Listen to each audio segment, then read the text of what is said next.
So yun na nga mga ka-office, update ko kayo dito sa ating project na Pajero na military type. Ayan. So military type 73 nga pala to na Pajero. Ayan, Mitsubishi. So ayan. So ikutan natin. Ito yung kanyang makina. So natanggal na rin pala natin yung kanyang taas. Ayan. Gagawin natin steel top yan. Tapos tinanggal na rin natin yung mga accessories kasi i-repaint to tong unit na to. Ayan.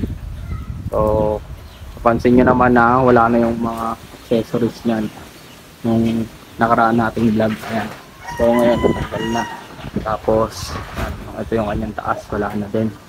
So ang balak dito ay gagawing steel top yan. Ayan.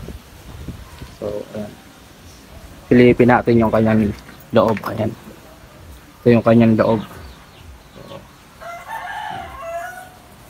Tapos ito yung kanyang harap.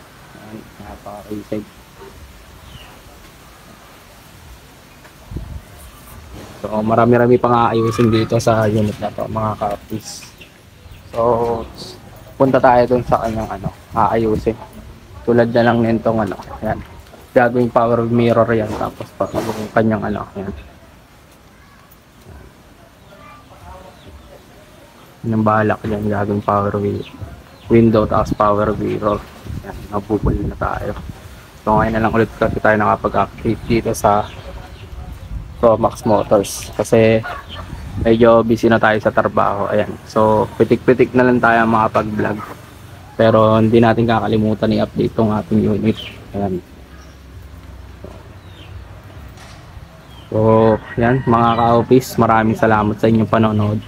So update ko na lang kayo pag may bagong update na dito sa ating project na Mitsubishi Pajero military type. Ayan.